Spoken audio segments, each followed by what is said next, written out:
Hello, everyone, and welcome to our Strategies for Reducing Sodium in Healthcare webinar. I would like to mention this call is being recorded and will be made available to all attendees along with the presentation deck following the presentation. General Mills Foodservice is proud to be partnering with the Bell Institute of Health and Nutrition, One Global Culinary Group, and Robert Wood Johnson University Hospital to provide the content for this webinar. My name is Jason Trzynski with General Mills Foodservice, and I will be your facilitator for the webinar today. I am pleased to introduce our three speakers. Ilame Amagacher is a senior scientist with the Bell Institute of Health and Nutrition at General Mills. Ilame and the Bell Institute have a mission to nourish lives by educating and training professionals on meaningful health and nutrition topics. Ilame has her PhD in food science from Cornell University. Gilles Stassert has been a corporate chef with General Mills since 2013 and has brought a wealth of experience to our culinary team. After completing his training at the EHPN Culinary Arts and Hotel Industry Management School in Belgium, he has worked in a variety of restaurants, hotels, and other major food service operations. Just prior to joining the team at General Mills, he was the executive chef for the Allina Hospital Systems with Sodexo. He works on recipe development, product pipeline, product tolerance testing, and supporting our customers through various events focused on healthcare and senior living segment of our organization. Timothy G. is currently the executive chef at Robert Wood Johnson University Hospital in New Brunswick. G. has 15 years of experience in the food service industry. Previously employed as the executive chef at St. Peter's University Hospital in New Brunswick, New Jersey, as a sous chef for Wegmans Food Markets in New Jersey, as a chef de partie at Borgata Casino and Hotel in Atlantic City, New Jersey. He completed his education at the Culinary Institute of America, along with an apprenticeship at Restaurant Danielle in New York, New York. G is a decorated chef who was recognized by Food Service Director magazine last year with the Under 30 category and is also the creator of the nationally recognized chef training program, RWJ White Toque Culinarians. Most recently, Tim is the 2015 recipient of the Future Horizons Award, awarded by the Association for Healthcare Food Service. For our presentation today, Ilame will start by giving an overview of sodium and how it relates to our sense of taste and how it affects our food and our health. Gilles will then discuss strategies for reducing sodium in healthcare food service, along with some sample recipes and additional resources. Tim will close out our presentation with perspective on how he approaches sodium in his operation. Please feel free to submit questions to the presentation by typing them in the lower left-hand corner of the conference webinar screen. Our presenters will answer your questions at the end of the webinar. Following the presentation, you will receive an email with your CEU certificate attached, along with a link to the presentation deck. Please note that only one credit will be provided per registered attendee that is logged into the webinar. Now, let me hand it over to Ilame to kick off our presentation. Thank you, Jay. Good morning, everyone. So I will start with a brief history of salt. So some people may think that salt seasoning that helps to make food taste good. But most of you, I'm sure, know that salt is far more than that. Now, besides being one of the most effective and most widely used preservatives, the fact is that throughout history, it has really been such an important element of human life that it has been the subject of mythical and religious stories. So, for example, you hear people say that if you spill salt, you need to throw some soda. And even today, the history of salt still touches our lives, as the word was derived from the word salt, because people were literally paid in salt. So what is salt? Now, these days, there are many different kinds of salt. So you hear of kosher salt, sea salt, there's table salt. But the fact is that salt is salt. And the main differences between these salts are their texture, the source of the salt, and then how the salt is processed. In essence, sodium chloride is an inorganic mineral, which means that it comes from the Earth's surface. And it is present in the sea, and then it forms into crystals when the seawater evaporates. So saltiness is considered a basic taste sensation, along with sweetness, bitterness, sourness, and umami. makes it so desirable. Now, 3 points I will discuss here. The first is genetics. So, preferences are innate. And so most people like the taste of salt probably because of an inborn response that may reflect the body's need for sodium. It can also be acquired. So studies have shown that learning and experience can contribute to the positive appeal of salty taste. And so infancy and early childhood may be a critical time to really taste preferences. And then lastly, salt also interacts with other tastes to enhance the flavor of food. So what is the difference between sodium and salt? Now, although the terms salt and sodium are often used interchangeably, they are not exactly the same. So salt is made up of 40% sodium and 60% chloride. And so if you have less salt, you will have less sodium. Now, 1 teaspoon of salt weighs close to 6 grams and contains about 2,300 milligrams of sodium. So let's now look a little bit at sodium and food. Now, salt has many functions in food and beverages, and so we'll just name a few here today. First of all, it acts as a preservative in certain foods. So it creates a hostile environment where bacteria and other disease-causing agents cannot grow. And so in this way, it helps prevent spoilage as well as keeps food safe. It also aids in texture formation and consistency in cheese making, for example. And then it also helps to control yeast fermentation. And so it results in that grain and texture.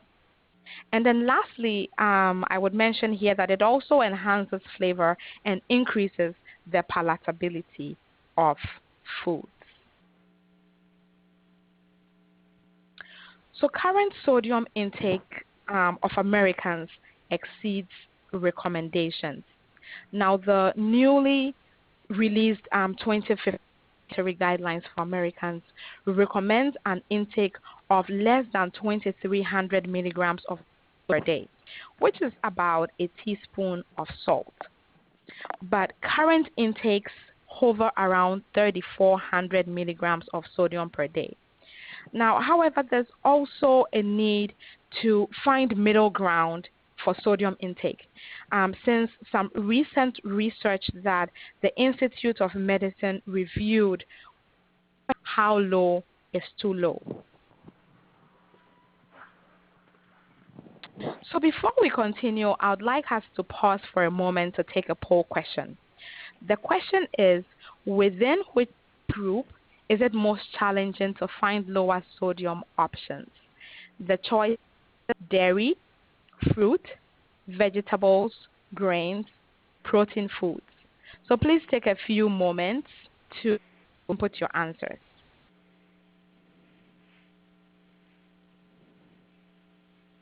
I see lots of answers coming through, so I'll wait for a few more moments.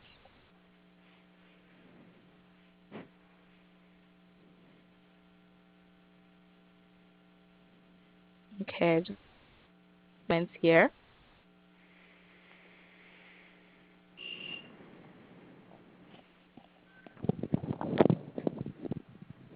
Okay, 1 or 2 more moments.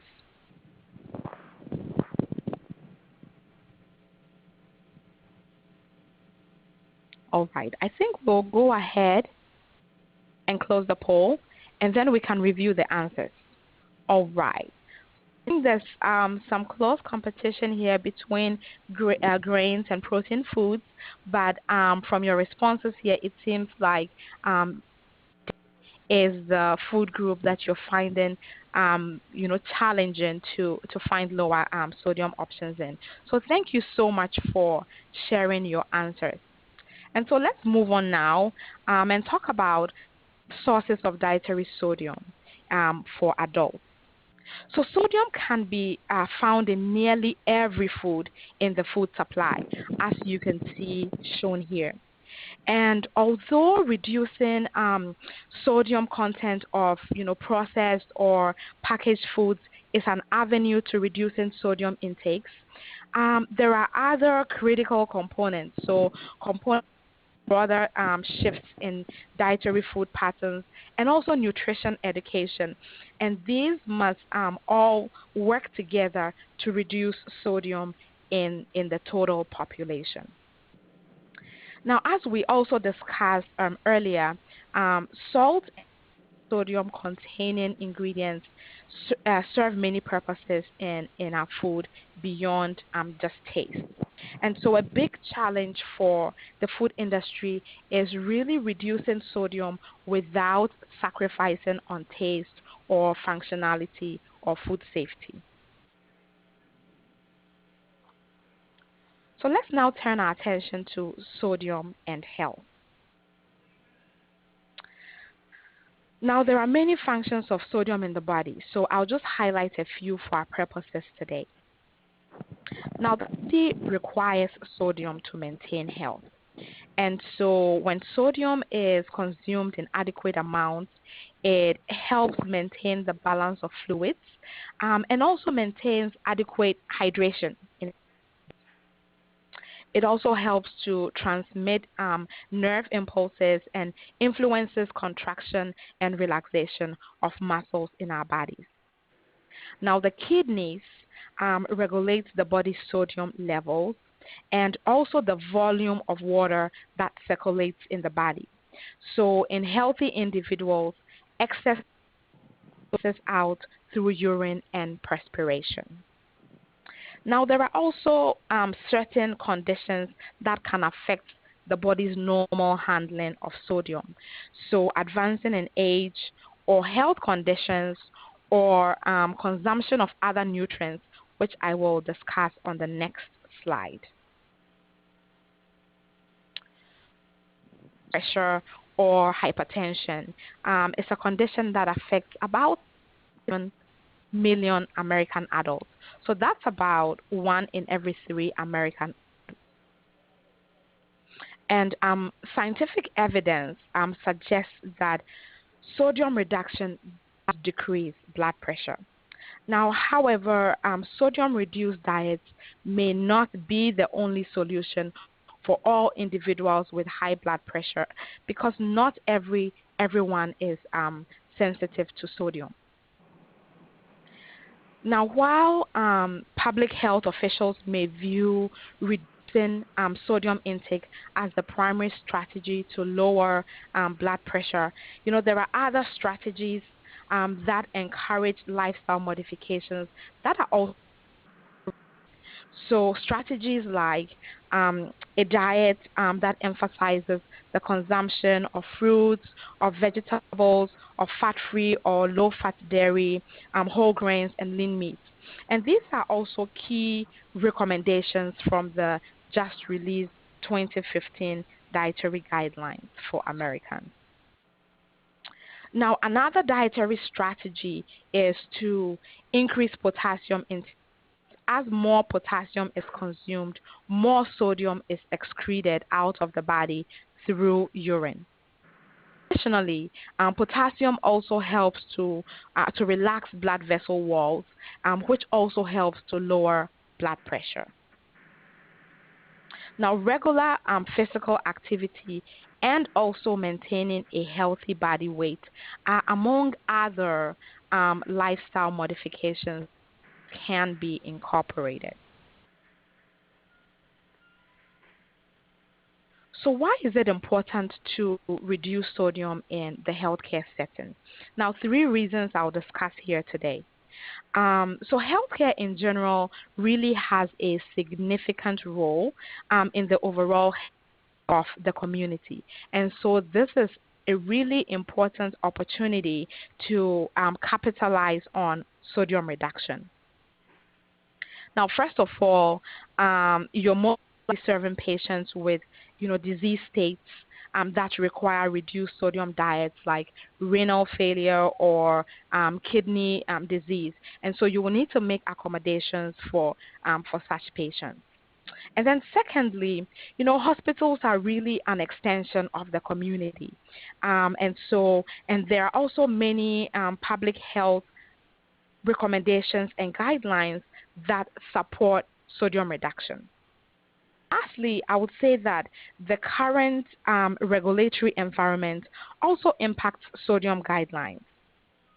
And so an example is the of the Affordable Care Act, which may impact reimbursements related to readmission rates for certain conditions like heart disease.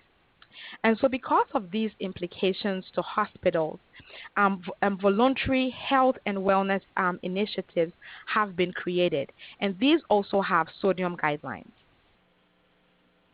So I would just like to take a minute here to provide an overview of some of these sodium guidelines, recommendations, regulations that you would need to be aware of in your healthcare setting.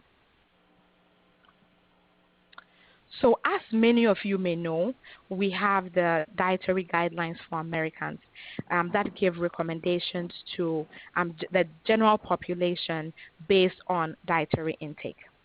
And the just released 2015 Dietary Guidelines for Americans recommends that adults and children over the ages of 14 years consume less than 2,300 milligrams of sodium, and also recommends a further reduction in the sodium intake to about 1,500 milligrams for adults with hypertension or pre-hypertension. And then, as you can see, there are also associations that give guidance or recommendations to specific subgroups of the population. So, for example, the American Heart Association and the American College of Cardiology recommend that sodium intake be reduced to less than 2,400 milligrams, with further 1,500 milligrams for blood pressure reduction. Now, similarly, the American Diabetes Association and the National Kidney Disease Education Program also recommend an intake of less than 2,300 milligrams of sodium per day, which actually lines up with the current dietary guidelines. And then they recommend further reduction to 1,500 milligrams depending on the individual's condition.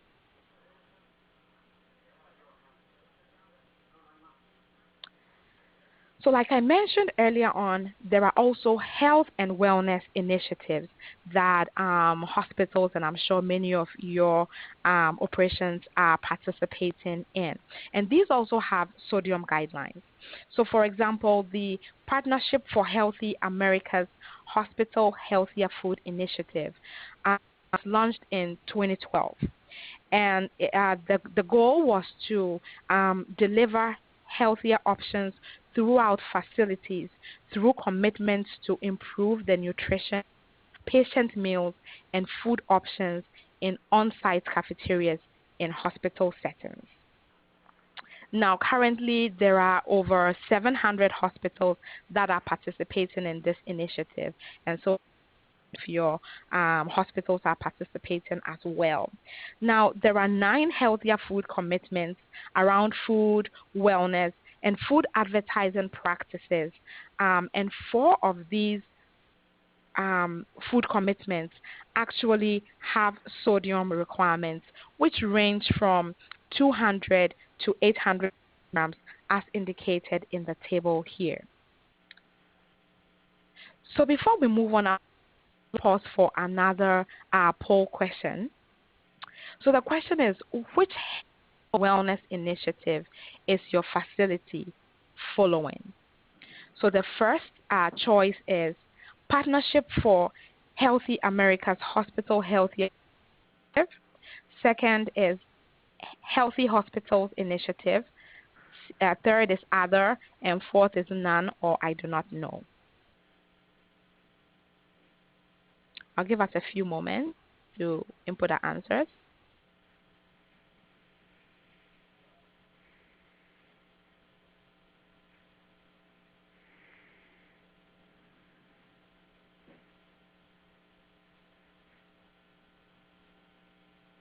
Okay, just a few more moments here, and then I'll go ahead and close the poll.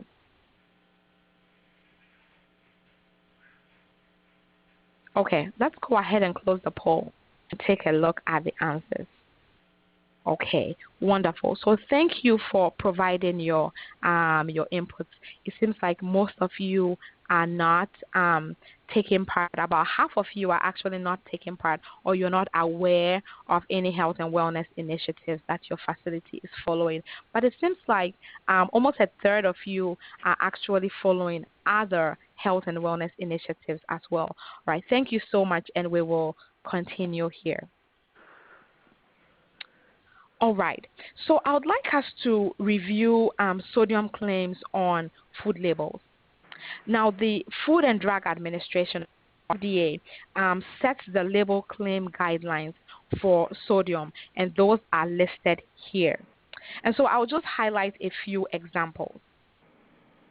So products labeled sodium or salt-free should actually contain less than 5 milligrams per serving. Now, a low sodium claim means that the product contains less than 140 milligrams of sodium. And a reduced or less sodium claim means that the product contains at least 20 less sodium than the regular version. Now, unsalted or no salt added means that no salt was added to the product during the manufacturing process. But it's important to keep in mind here that these products could still contain sodium. So don't only rely on the claim, but unless it says no salt or sodium free, you should really check your nutrition facts for information on sodium per serving.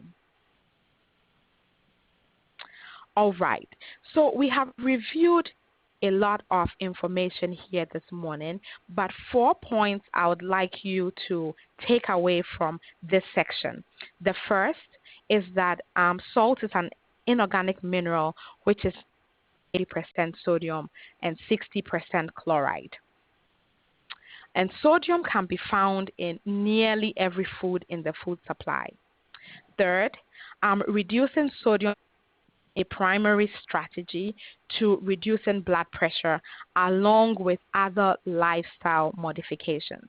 And then lastly, that there are guidelines and recommendations for sodium that are important for you to be aware of in the healthcare setting. So I will now turn over to Chef Gilles, who will take us through the second part of the presentation. Chef Gilles?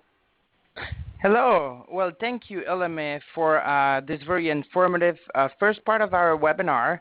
I also want to take a second to thank every single one of you for dedicating your precious time to our webinar this morning. So on part two, I will focus more on my area of expertise which is going to be the back of the house. So let's get started. In order to provide the best information, I divided part two in 3 subcategories, which I thought were the best application to this webinar on lower sodium. So first, we're going to talk about identifying lower sodium ingredients. Then we're going to reiterate how to control portion size as well as what portion size should be. And then finally, we'll talk about some tips and tricks on how you can modify your existing recipes or how you can achieve lower sodium result overall. So let's get started and talk about identifying lower sodium ingredients. So on this first slide, we're going to that when you choose your ingredients, it is basically the most important part of creating any menu. Earlier on, Eleme took you through the different sources of sodium that are present and the guidelines for Americans. When you look at an healthcare meal, we need to think about sodium that is present in each and every single food group. So on this slide, you can see that there is a sodium continuum from lower to higher present in each food group. That means that the food on the left contains less sodium than the food that is placed on the right of the slide. But you also need to realize that the difference in sodium is not equally drastic in every food group. So for example, if we take fruit, which is the second line down, the sodium difference overall is not very drastic in between fresh fruit and canned fruits. Compared to if we take vegetables, on the other hand, the sodium range will be a lot more drastic in between a fresh or frozen vegetable to a canned vegetable. So those vary, the frozen and fresh vegetables vary between 10 to 100 grams of sodium per cup. However, canned vegetables will contain a lot more sodium because it is part of the canning process to add the salt. So to avoid this added salt or sodium in your vegetables, you can choose to purchase some low sodium options. Those will have 140 milligram of sodium or less per limit just described. And then also one final tip before I go to the next slide is that every time you cook in your kitchen and you add sodium to any dish that wasn't accounted for in the recipe, you will really need to count those and make sure that that is part and that people don't just add salt that you're not aware of. So when you purchase food that have a label, like the slide in front of you, it's easy. You can read the food label, facts, and you know exactly how much sodium is present in every portion of that specific product. One of the challenges that you can come with is to know the sodium level of those products that do not have a label, such as the one on the slide, like fresh vegetables or fruits, for example. Well, what I have used in the past is the website Foodpedia. So it's really useful website that has nutrition information for thousands of foods that they gather using the extensive USDA database. So there's resources out there for you to find the sodium content of some of those products that do not have it on the label already.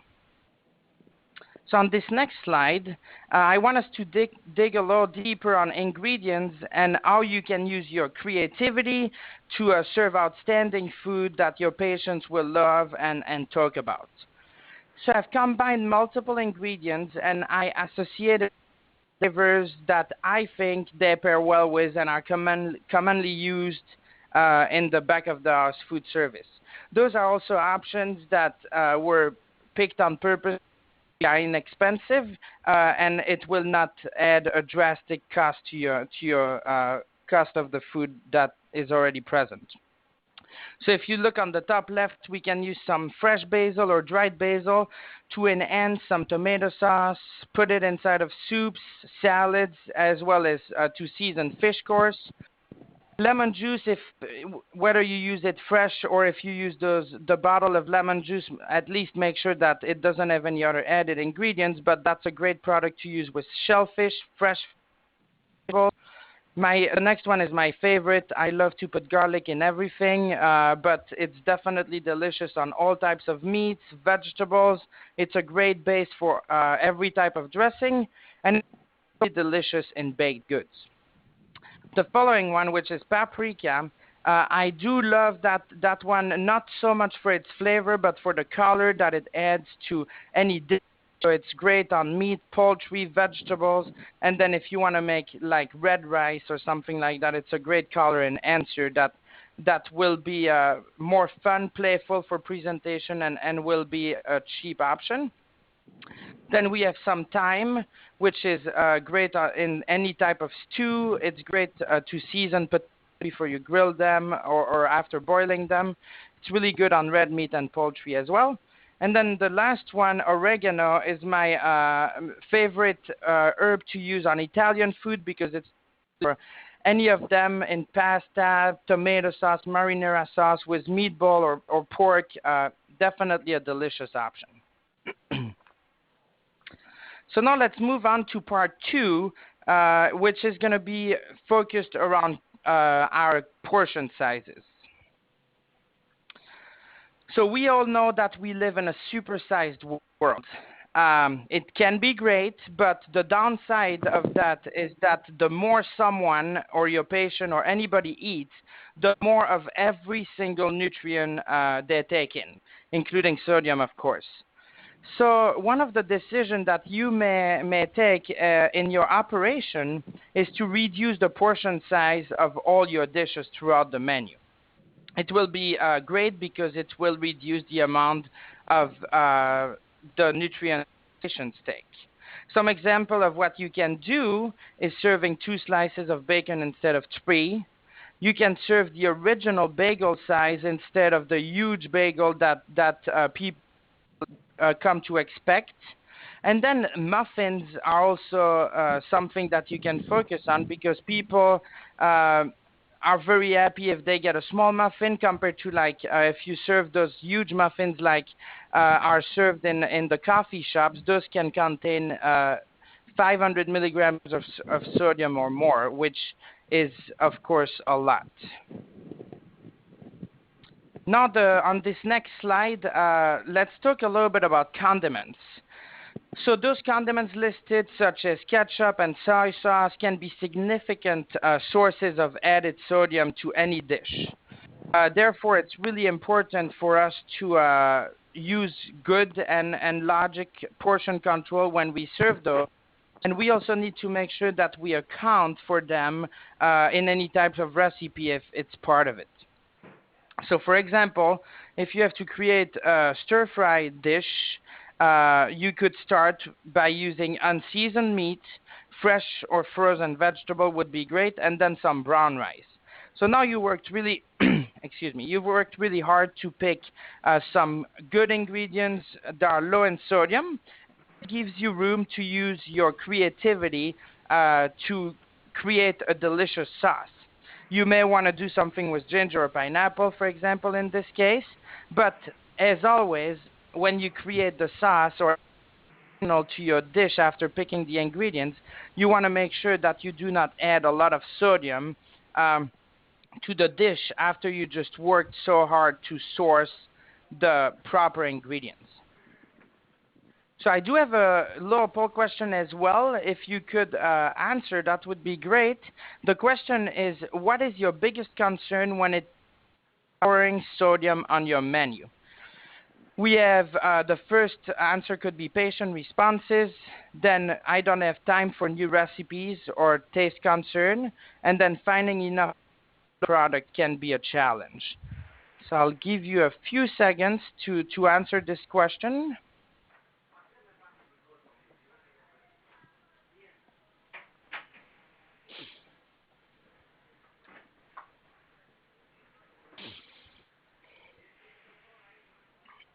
All right, I'll close the poll here in like 5 seconds.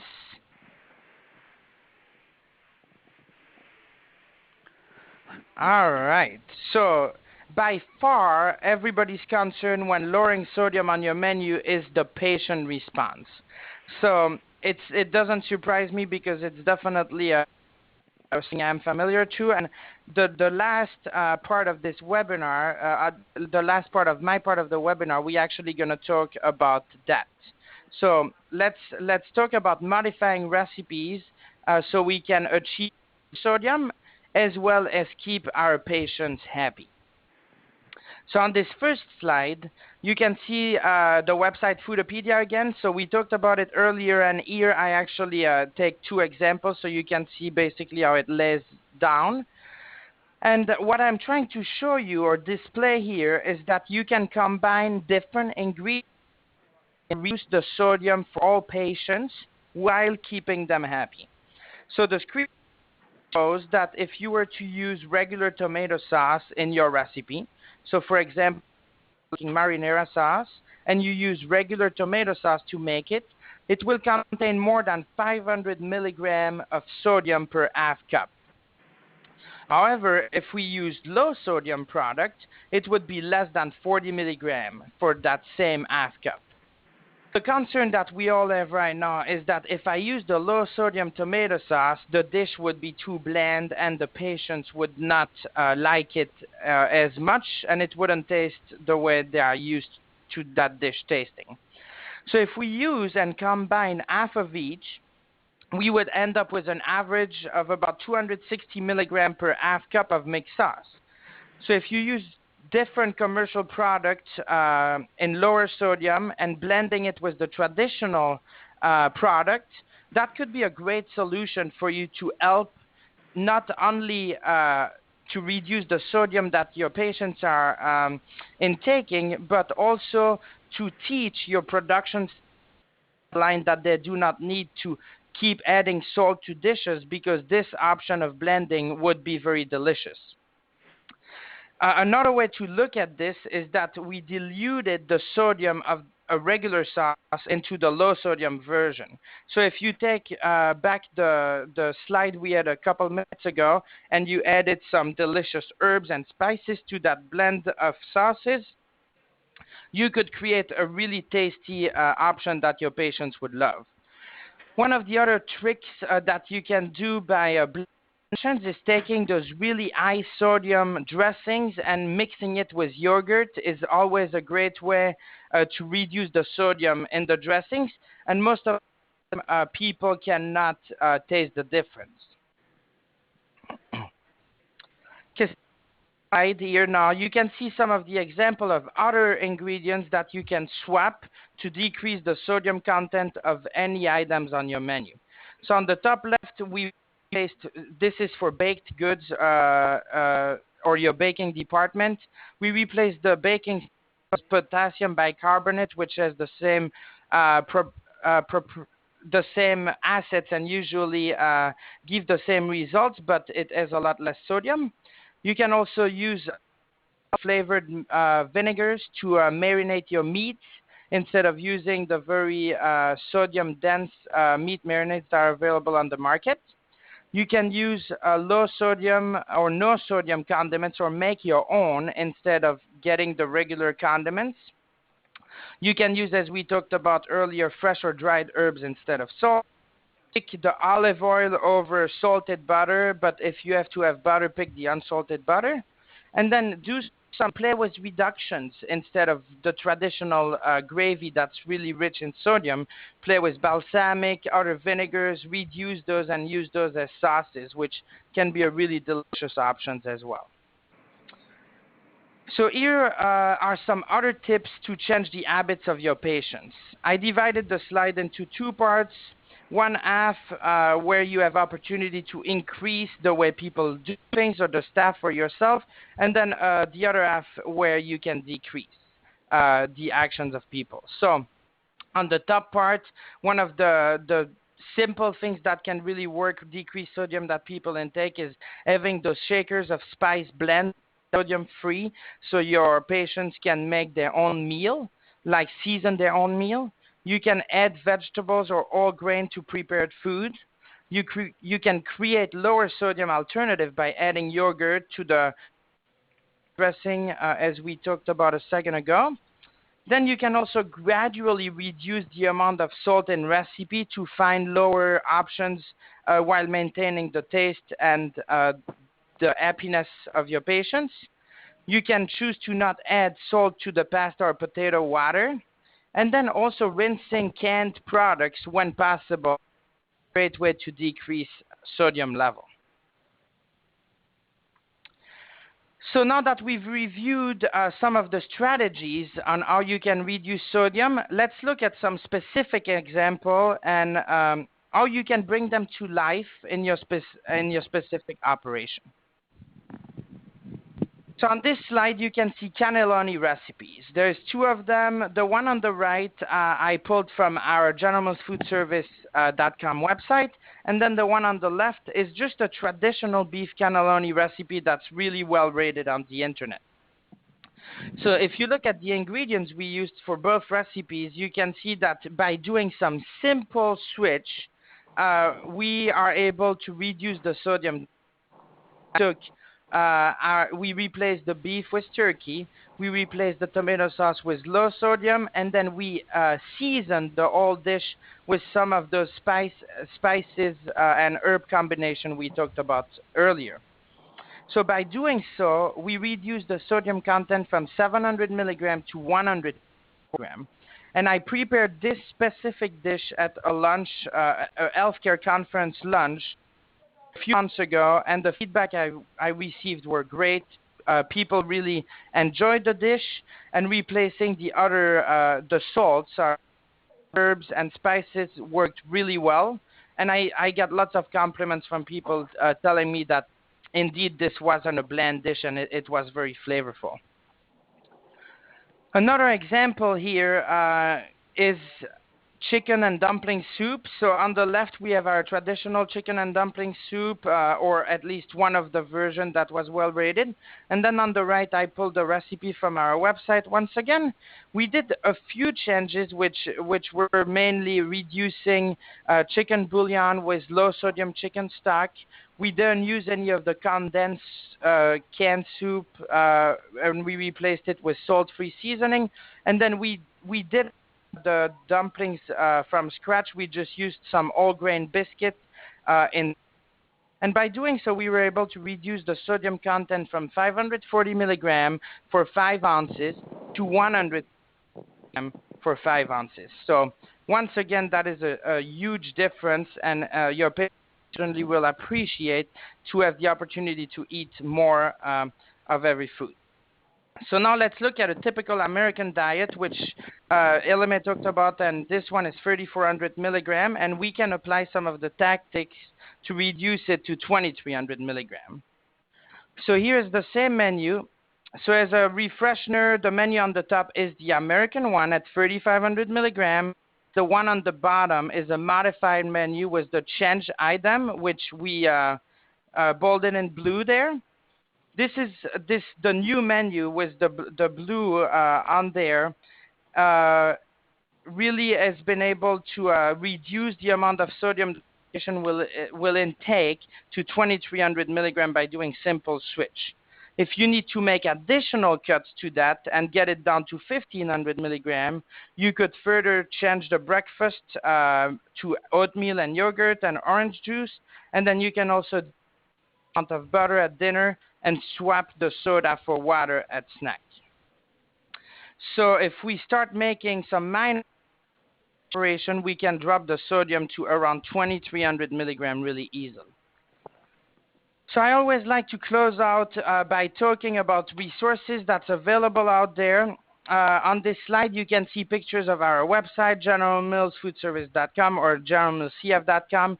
We have some amazing resources for healthcare as well as what type of recipe you may be looking for. Our healthcare collection is called Nourishing Inspiration, and if you type that in the search bar, you'll be able to get lots of recipes coming up with different types of diets you're trying to look at. So now I would like to thank you once again for the time taken to listen to us, and I would like to pass the microphone to Chef Tim, who does us the honor of presenting with us today. Chef Tim? Thank you so much, Chef, and thank you, Elime, as well, for the great content you've presented already. My name is Timothy G. I'm the executive chef at a Level 1 trauma center called Robert Wood Johnson University Hospital in New Brunswick, New Jersey. On average, we feed about 600 patients per meal period, and so we have a lot of experience and hands-on in this category. What we really try to live by here is going with more flavor and less shaker. Our approach to cooking at Robert Wood Johnson is to make as many things fresh as possible and to avoid any overprocessed foods that are out on the market. We really feel like to provide the patients a really quality meal, that meets their dietary requirements, we need to stay as fresh as possible. One thing that we stand behind is that we can't preach to stay within the limitations of a sodium diet and not provide food that tastes really well, because when the patients leave and they go home, they're going to go right back to their other diet. We need to take the time that they're here to really educate them in sodium restrictions and in portion control in that category, and show them that you can still eat well and have really flavorful foods at the same time, but it's just a little bit different than what you're used to previously. It's a big focus for us because obviously with the new Healthcare Act that's out, the readmissions within 30 days for the same instance that they had stayed at the hospital already will reduce our rates in from Medicare and Medicaid. So we need to make sure that we're focusing on educating them on their diet and showing them that they can do it, so that when they go home they continue this and they don't go right back to the regular American diet that they are used to. That way we can make sure we get the maximum return on all of our patients and admissions that we have here. What we do is we educate. We started with our team. We started with our team of cooks, and we put them all through a program called Robert Wood Johnson White-Toe Culinarians. And what that did is we really educated them on the importance of control and the importance to follow the recipe. Because you can come up with a recipe in your institution, and you can put that on your paper and put that on your menu, but if your frontline staff is not following that recipe and portioning out everything the correct way, then you're really not accomplishing anything at the end of the day, because the patients will still receive more sodium than they're supposed to, and we're not going to have as much control over the food as we would like. The thing that really I try to educate my staff on and teach them is that the one thing you have control over as a patient when you're here is food. And that's why it's so important to everybody, because they get to make their own choices on what they're going to eat, when they're going to eat it, and they are not allowed to make the choices on what types of medicines they take, or what type of care they're receiving, or what room they're in, or anything like that. So it's so important to them to make sure that we take the time to really give them the highest quality product that's possible. What we also do is we pay attention to the selection of our products. Make sure that when the products are presented to us through the different companies, sometimes they have a little way to get around saying low sodium. They don't directly come out and say it, but they may call it something else. So we really need to make sure that we're reading all of our labels as we're bringing them in and doing our menu testing. We focus on making sure that it's not an unrealistic portion size where we're looking at an 8-ounce portion, and the portion size that's listed on the nutritional label is a 2-ounce portion. We need to make sure that we're paying attention to what actually it says on the label. Another great thing that we do is we lean on the industry experts out there. All the companies essentially have chefs now that work for them, and they are there to help you. They want to help you. They want to help educate you on their products. They want to help you see how you can use their products, so do not be afraid to reach out there and help them. Anytime we go through a menu redesign, we reach out to all the chefs in the area that work for the different companies, bring them in, tell them what we are doing, tell them what we want to do, and they go with us from there. We brainstorm together. You're not in this alone, and there's great companies out there like General Mills who have websites with tons and tons and tons of recipes that you can pull from, and they are already have the nutritionals and everything there ready for you to go. But our focus is not only about what happens when the patient is here, because obviously I just said one of our big focuses is readmission. We're here for our patients, so we want to make sure that they take this diet and they take these new restrictions that may be very different from what they're used to having, and when they go home they can be successful as well. We provide our patients with a list of products that they can purchase that are low sodium and available in most common grocery stores and markets, so that way when they go home they can have something they can immediately go and buy and use that has a very good quality, and it's not as intimidating as just walking into a grocery store after having somebody make a tailored meal for you after a couple of days, walking into a grocery store and having to figure it all out on your own. We educate them on portion sizes when they're here, and we find that is a huge satisfaction thing for our patients. We have room service dining, so our patients call down to the room service aide, and as they're ordering their food, we are able to track their sodium to the minute. we are able to educate them and tell them you might not be able to have an actual full portion of the item, but we can offer you a half portion of the item. So rather than just saying, no, you can't have it, we still get that satisfaction. We educate them on the sodium within the actual item, and then we tell them how much they can have, or we'll point them in a different direction. So we're not directly saying no. Our staff never directly says no to the patients. We use that to really educate them and provide a lot of satisfaction in that. We also display through our menu that we live what we preach here. So we display through our menu that you can do it and you don't need salt to do it. In the bottom right-hand corner there you have that is our marinated flat iron steak that we serve on our room service line. We also focus a lot on fresh salsas and different marinations for our stuff. We have a mango salmon that we use a fresh mango salsa on with a salt-free mango dry rub. We have the marinated flat iron steak you see right up there that is marinated in a honey mustard marinade. We have a chicken that we also use a blend, as Chef was talking about before. We use a fresh tomato as well as a convenient sun-dried tomato blend so that we get a little flavor punch packed in there, but at the same time the fresh product evens it out so the sodium doesn't go through the roof. So what we do is we just show them that it is possible to come have great food, stay within your sodium restrictions. We have recipes that can prove it and we can provide to the patients, and that when they leave, this is something they can continue in their journey that they're on. So that's what we do. We practice what we preach. We get out into the community as well. We go to different wellness expos. We go to tasting events, and people, the number one comment we always get is they have a taste of our food. They look back and they say, is that hospital food? And we're proud to say it is. We educate everyone that we come into contact with, because this is something that is from the top down. You don't want to have somebody wait till they have an issue with food, an issue with sodium, before you educate them on how to properly eat and control their sodium intake. We educate them on their choices, choices, choices, choices.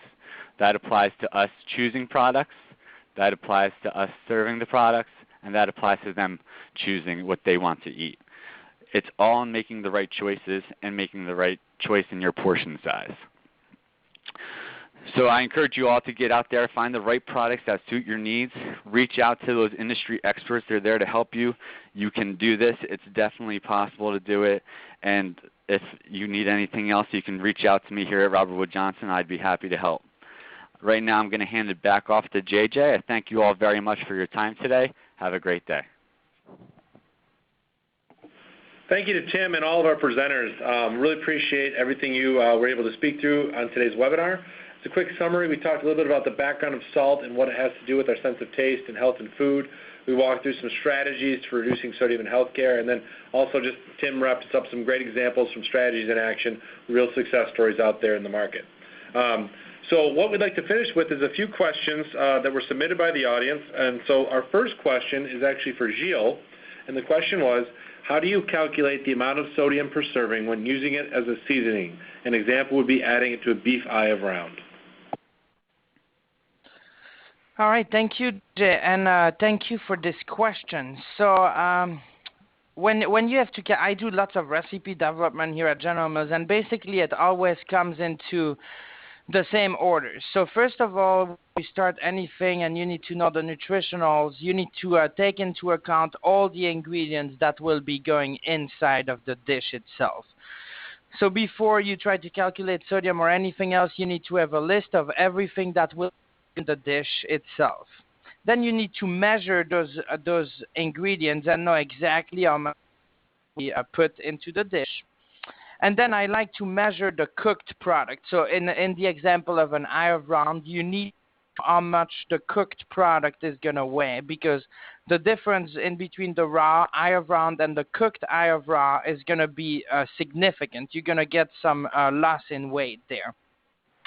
You then need to figure out how big your portion is going to be, and that way you're going to know how many portions you can get with that cooked eye of round.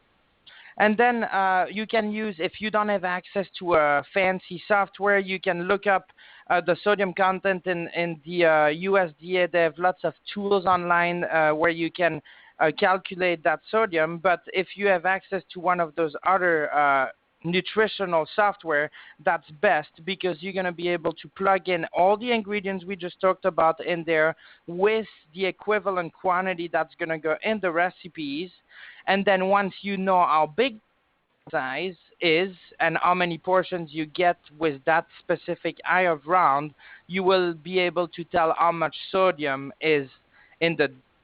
But once again, I would like to reiterate that in order to get accurate numbers, you need to measure everything that's going to go into the dish. So as a chef, I know it's hard to measure before, but you need to kind of watch what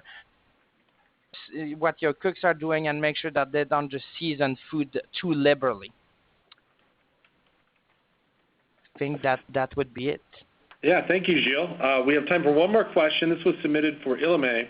You mentioned that increasing the intake of potassium is one dietary strategy to help reduce blood pressure. Are you concerned the population will be getting too much potassium? Okay, thank you, Jay. That's actually a great question. So, in fact, we are not concerned that the population will be getting too much sodium if we do increase, potassium if we do increase and potassium intake, because currently mean intakes of potassium for both children and adults are below the daily recommended amounts, which is about 3,500 milligrams per day. And then furthermore, potassium identified as a nutrient of public health concern in the just released dietary guidelines, so which means that potassium is often underconsumed, and low intakes can be associated with concerns. So in this case, it points to the fact that increasing the intake of potassium could actually be beneficial to the population. Thank you, Ilame, and thank you to all of our wonderful presenters for offering up their expertise today and answering some questions. Special thank you to Chef Tim out in the East Coast for joining us today and providing some wonderful insights from out there at his location. We're running out of time here, but I want you to know that any unanswered questions will be posted to a FAQ sheet on our website at generalmillscf.com. You will also be receiving a follow-up email with your CEU certificate along with a link to the webinar recording and presentation deck on our website. Please do note that will come sometime within the next week. It probably won't be in the next hour or two, but we will have it to you within 5 to 7 days. I want to give a big thank you to all of our audience members for attending the webinar today. We appreciate your time and hope you have a wonderful, wonderful week.